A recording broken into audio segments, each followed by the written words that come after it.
Hi, I'm Jessie Francis, a wellness coach, artist, and planner girly with a passion for entrepreneurship. I know firsthand how hard it can be to balance life, work, and health and everything else that needs to happen when your energy is limited. Over time, I've learned how to create a rhythm that lets me get things done and rest when I need it. And I'm hoping that this can help you to do the same. In this video, we're going to talk about how to manage your time and energy in a way that feels good for your body and your life. Whether you're running a business, a household, or just trying to get through the day, this is for you. Do you ever feel like you're just trying to keep up with the world while your body is just screaming for a break?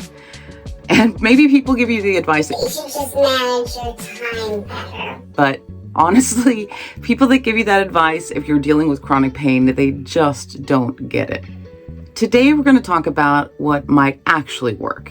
Finding a rhythm that actually works for you. This is the first episode in my new series, Living in Harmony, Finding Work-Life Balance with Chronic Pain, where we'll explore how to create balance and flow in life and work, especially when you're dealing with chronic pain.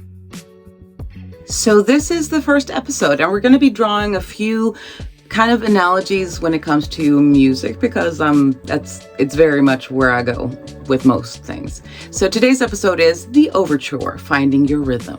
So basically, when I say rhythm, I'm talking about finding a pace that works for you. Life is just like music in the sense that we have times that are really fast and very slow tempo-wise.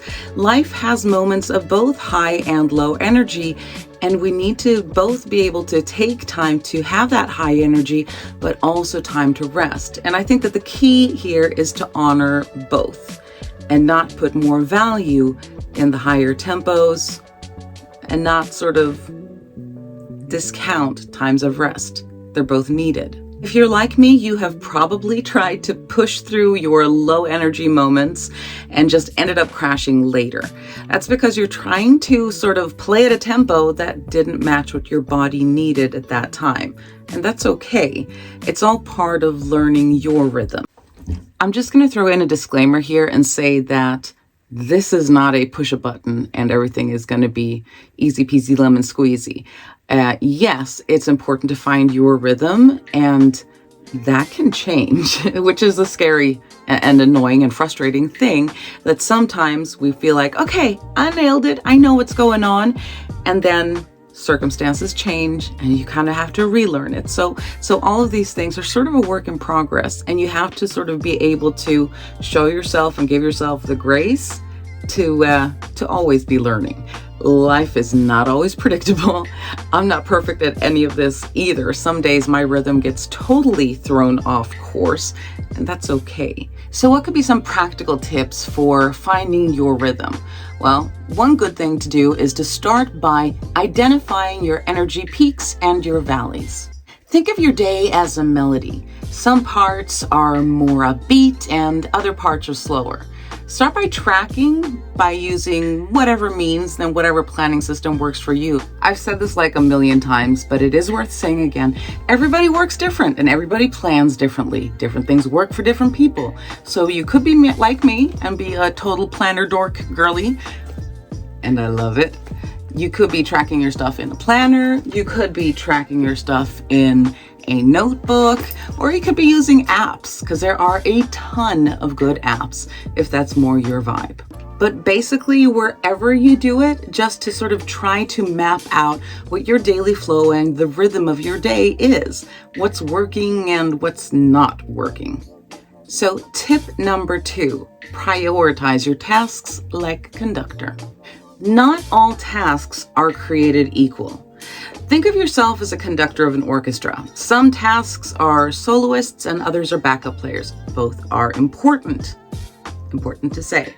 But focus on the soloists first, like the things that you know that you are going to be having to do first because they are the most important. For me, that might be finishing a voiceover that needs to be recorded for a client, or taking care of different coaching things.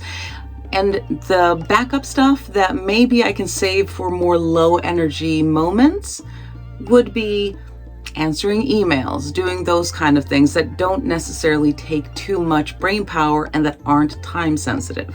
So when you're planning your day, plan in and incorporate rest notes. In music, rest notes are just as important as the actual notes themselves. The same goes for your schedule. Build in time to rest, recharge, and take care of yourself. For example, for me, it might mean taking a 20-minute break between tasks to stretch, meditate, or just sit with a cup of tea.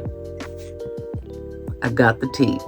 So if I'm going to say like real life example here, for me, I know that when it comes to my own life rhythm, my mornings are slower. And that's kind of because I have to deal with my pain and it takes me a while to sort of ease into the day.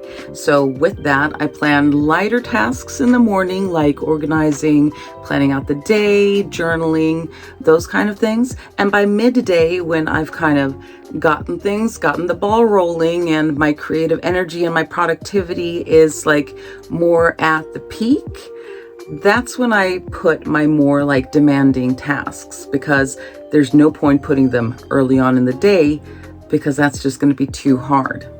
Then again, however much planning you do, life is unpredictable. And some days things are just going to be too much. And especially if you're dealing with chronic illness, it's going to throw things off. And I think finding your rhythm can just kind of be incorporating the knowledge of that into the way that you plan your day and the way that you treat yourself. So saying it's okay to adapt and to make changes as they come. It's all good. So if we're going to recap, find your rhythm, start by tracking your energy levels, prioritizing your most important tasks, and kind of aligning them to where you realize that you have more energy. Don't forget to schedule rest. Remember that rest is not a setback, it is part of the process. So if you like this video, it would really mean a lot to me if you would subscribe, give it a thumbs up, drop a comment and tell me how you do things. How does your life flow kind of work? And do you know what your rhythm is? Do you see the patterns yet? How can you adapt them? Anyway, I hope that you guys had a good time and that this gave you something. And I'll see you guys back here next week for another episode of something. I'm thinking we might be crafting. The next video in this series will be coming up next month. We're going to be talking about creating harmony. You don't want to miss it. I'll see you later. Bye-bye.